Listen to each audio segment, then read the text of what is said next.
सुनो। हाँ। मुझे कभी कभी डर लगता है कहीं अपना ब्रेकअप ना हो जाए।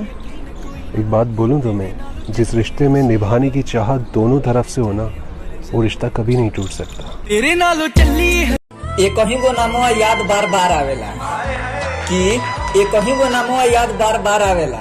अहे करे जा तू हमरा दिल के बात बुझा ना, कहे से कि जब भी आवेला बस तहार आवेला। तुमसे मोहब्बत करके एक ना एक दिन बिछड़ी जाना है।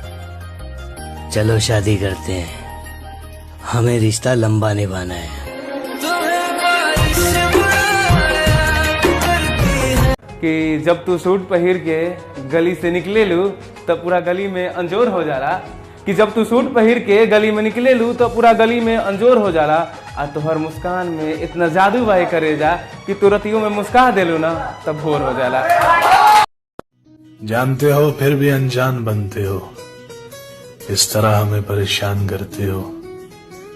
पूछते हो तुम्हें क्या पसंद है, जवाब खुद हो फिर भी सवाल करते हो।